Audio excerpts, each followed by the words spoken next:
After a very successful NFL draft, the Falcons have been killing it in the UDFA game. So we're going to look at all the UDFA signings so far, and I'll tell you everything you need to know about these 11 players who were added to the Falcons kind of rookie class, if you will, as we head towards rookie minicamp, rest of OTAs, minicamp, and all that good stuff. So before we look at every single player with the play-by-play kind of breakdown of each guy's background, make sure you are subscribed to the channel. I want to reach 35,500 subscribers off of today's video. Last year on today's video, we gained well over 200 subscribers. So I'm challenging you guys to outperform what we did a year ago by clicking that subscribe button down below. Now, let's start with maybe one of the most notable UDFA signings, period, across all 32 teams, and that is Nick Nash, San Jose State wide receiver. So a little background on him. He's got some average size to his game, 6'2", 203 pounds. He is a bit of an unk. He's going to be 26 by the time training camp gets started. He'll turn 26 in July. He played in college football for closer to a decade than you'd expect. He was a freshman in 2018. He actually started off as a quarterback. He played quarterback there for 4 seasons. Then in 2022, he makes the change over to wide receiver, which he plays for 3 seasons, 2 years as a starter. Those 2 years were very impactful years for him and for San Jose State. So a little bit more background on him. Last year, he was a consensus All-American, first-team All-Mountain West. He actually had touchdown catches in 11 of his 12 games in 2024, including a record for the conference, 10 straight games. NFL scouts rave about his football character, as Dane Brugger points out, a team captain last year. The overall background, the synopsis is he doesn't have explosive speed necessarily to be a big-time separator down the field, but he's going to be a good possession receiver. So I think this is a player that could have a nice career working in the slot. I think Nick Nash is going to make the Falcons' 53-man roster.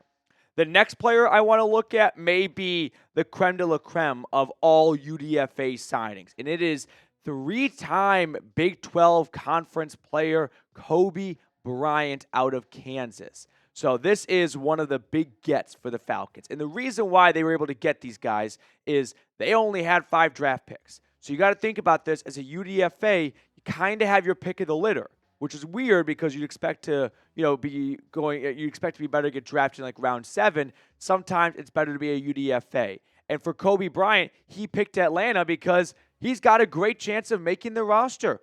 They did not draft a cornerback. They need a cornerback. He got a nice signing bonus, and I also think this is a player that will make the Atlanta Falcons 53-man roster. Our NFL draft expert, Tom Downey, had him as cornerback 14, 120th overall. Chad Reuter from NFL Network, NFL.com, he put out a list of the top UDFAs by position. Cobee Bryant was number 3 on that list. So a little bit of background on him. First team All Big 12 for 3 straight seasons. In his entire collegiate career, he had 13 interceptions. Played 5 years for the Jayhawks. Redshirted his freshman year. Then he was more or less a 4-year starter for them. So the overall synopsis on this guy is NFL teams, as Brugger says, won't be able to reconcile the slight frame and average speed, but Bryant's decisive reactor, ball skills, and dog mentality. I saw dog mentality last night before I went to bed, and I was like, all right, I'm sold. You got a dog mentality in a UDFA. I don't need to hear anything more. This is going to be, I think, a slam dunk UDFA signing. Atlanta's had moderate success with their UDFAs. I mean, the starting center this year, Ryan Newsel, he was a UDFA, and so don't completely discredit the guys that go undrafted. But these two right here, if you want to sound smart in front of your friends, just say, oh, you don't know they got Nick Nash and Cobee Bryant? It kind of sounds like they're putting together the 2008 Lakers team right there. But those are going to be guys who I expect to make the roster. Next up, it is an SEC wide receiver, Quincy Skinner out of Vanderbilt. This is a bit of a lower level UDFA signing. Did not make Chad Reuter's top, receiver UDFAs. The background I got on this guy is he finished his Vandy career with 66 grabs for 809 yards, 8 touchdowns, played in all 13 games last year, and started in 12 of them. So this is not one that I expect to be, as promising as the first two to make the roster, but I still think these are players that, with the light draft class Atlanta had, are going to have a good chance to either push for a roster spot or, not a bad consolation prize, make the practice squad. You make like a couple $1,000s a week on the practice squad, and you only work 5-6 days a week, which, hey, not bad money for a practice squad guy. All right, so then moving on to the next player, Dontae Manning. After Manning, we have a great friend over at Factor I want to share with you guys. But Dontae Manning, 18 tackles last year, 1 interception, and 7 pass breakups as a cornerback for the Oregon Ducks. He's on the smaller end. He's under 6 foot. He's 184 pounds. So he doesn't have maybe the most prototypical size you'd expect. He really also didn't start much at Oregon. He started 8 games over 5 years. So long career, like a lot of these UDFAs. A lot of these guys are on the older end too. He's going to turn 24 before September is up. Dontae Manning, him, and Cobee Bryant are joining a cornerback room that's got a lot of openness to it when it comes to the bottom of the depth chart, and a good place to be if you want to sneak onto an NFL 53-man roster. All right, before we look at the rest of the UDFAs from Atlanta, quick shout out to our awesome sponsor today, which is Factor. Make this your best season yet with nutritious 2-minute meals from Factor. Eating well has never been this easy. Just heat up and enjoy, giving you more time to do what you want. Get outside instead of prepping and cooking indoors. Factor meals arrive fresh and ready to eat, perfect for any active lifestyle. It's easy to savor more this spring.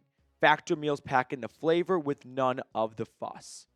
Get started at factormeals.com/FalconsChat50off and use code FalconsChat50off to get 50% off plus free shipping on your first box.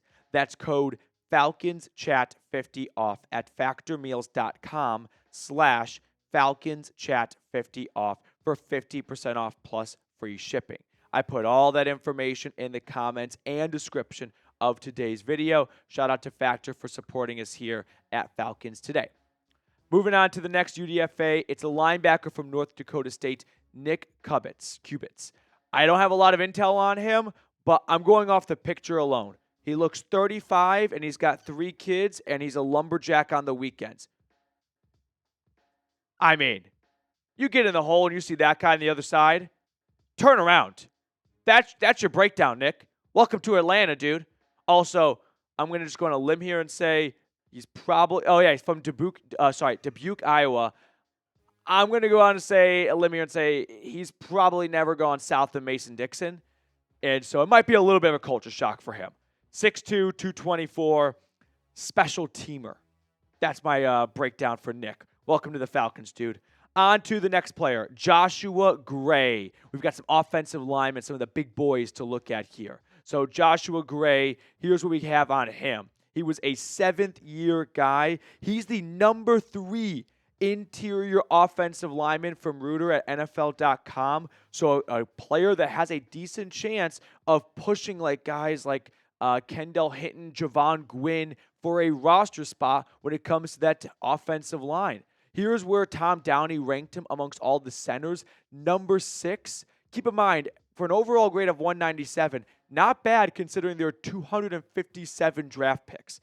I am in love with the Falcons UDFA class, and I know that just sounds like, oh, you're just gaslighting them. No, the Falcons got a lot of players who were draftable, who had day 3 draft grades on them, and all of them are flocking to Atlanta because they only had 5 draft picks, so there's less competition. Whereas teams like the Ravens, who had 11 draft picks, they're going to get priority to make the 53-man roster.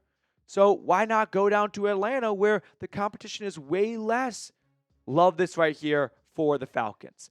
On to the next player. It's a hometown guy. It's Jordan Williams, who played at Georgia Tech. He is the number 16 offensive lineman from Reuter, which, keep in mind, there's a lot of UDFAs, and not a lot of them made these rankings, and a vast majority of them did for Atlanta. So here's what we got on Jordan Williams. He's 6'5", 318 pounds. I had some good notes on him because I was kind of impressed by what he brought to the table. So Jordan Williams, he was that's what it was, 5-year starter. He's from Gainesville, Georgia, so he's right next to the Falcons facility. He's probably going to live at home when he goes to practice. Last year, he was a third-team All-ACC player, graduated with a business degree, so a smart cookie right there, but he's got some versatility. In his career for the Yellow Jackets, 48 starts at right tackle, 5 at right guard. Got to covet that versatility. On to the tight end from South Carolina, Joshua Simeon. So Josh played for the Gamecocks. He was the number 4 tight end on Chad's list. Falcons just killing it right now. Here's what I got on Mr. Joshua. He, like I said, playing for the Gamecocks. Last year, 519 yards, 7 touchdowns. And if you're noticing a trend, you're catching on a little bit too late. They're all super old, like 6 years in college. He played 4 years at Western Kentucky and then 2 years at South Carolina. So last year for the Gamecocks, 519 yards. He's got good size. He's going to turn 25 during that rookie year, 6'4", 240 pounds. The overall background on him is he's got explosive elements to his. I saw explosiveness to a UDFA, and I can stop reading right there. But he projects as a reserve F tight end. Last 3 guys we'll kind of run through. Nate Carter, running back out of Michigan State, the number 13 running back from Chad's list. And then we've got a defensive tackle from Miami named Simeon Barrow. And then Malik Verdon, a safety out of Iowa State. So here's what you got on these guys here. Last year, Carter, just 116 carries, and I think a split backfield, 500 yards and 5 touchdowns. Meanwhile, Barrow comes over from Miami, redshirt senior, 5.5 sacks, working on the interior, 283 pounds. And last but not least, it is the safety out of Iowa State who's got really good size. Look at that. Guy's 6'4", 220. Falcons added 2 safeties in the draft, one of which is Billy Bowman, who Jeff Ulbrich said after I filmed yesterday's video, and everyone wanted to tell me how wrong I was, he's going to move to a nickel spot. So Clark Phillips and we got OU alum right now in the room here. Sam, do you think Billy Bowman can play nickel? 2 thumbs up. 2 thumbs up. This is like Chuck Norris in dodgeball. Play dodgeball. So shout out to the Falcons for absolutely killing it. Malik was the number 21 safety and overall 290th prospect from Tom Downey's top 300. So to recap it all, here are the Falcons UDFA class. These 2 guys right here, these are the moneymakers. I think Cobee Bryant's got a very good chance of making this roster. I'd put more money on he makes it than he doesn't make it. That's how confident I am. And then you still found a bunch of really other good players who, listen, they're not all going to make the 53. That's fine. But even if they just make the practice squad, if an injury pops up in October, November, they've been practicing with the team for 2 to 3 months at that point, and you can feel somewhat confident that, hey, we've got a practice squad guy that on other teams could have been a 53-man roster player, but we've got so many good players from the UDFA class, they can't all make the roster. Now, before we sign off, who was your favorite draft pick for the Falcons? For me, I got to go with Jalen Walker. And that says a lot coming from a proud 2020 Tennessee grad saying a Georgia Bulldog. But my favorite draft pick, I think, was Walker, who I believe will be the face of this defense before his rookie contract is up. That's how confident I am in that prediction.